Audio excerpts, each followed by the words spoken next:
všichni, vítejte v dnešním videu. V dnešním videu si zase něco ochutnáme, tak můžeme jít na to. Dneska jsem tady se speciálním hostem a to s mojí ségrou, tak si jdeme něco ochutnat. Jsme byli v obchodě a viděli jsme tam takový drinky, tak si můžeme jít ochutnat.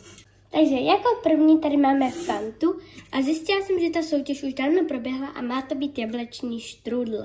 Tak si jdeme ochutnat. Tak pro ségru tady mám růžový kelímek a jdu jí to tam nalít. A sobě to naliju do žlutého kelímku.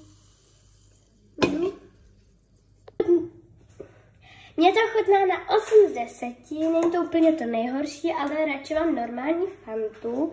A ségře to chutná na 1 z 10, moc jí to nechutná.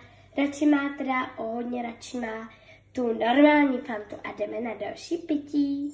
Jako další tady mám Mirindu a jdeme si ji rozbalit. Tak, už to mám otevřeně a jdu to nalít. Nám to teda dost voní se ségrou a jdem to ochutnat za 3, 2, 1.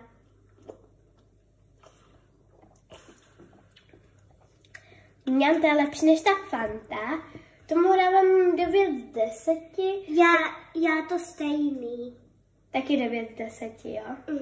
Takže nám to obou dvou chutná.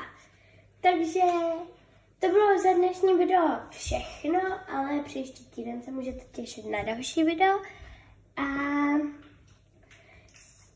A u dalšího videa zase ahoj!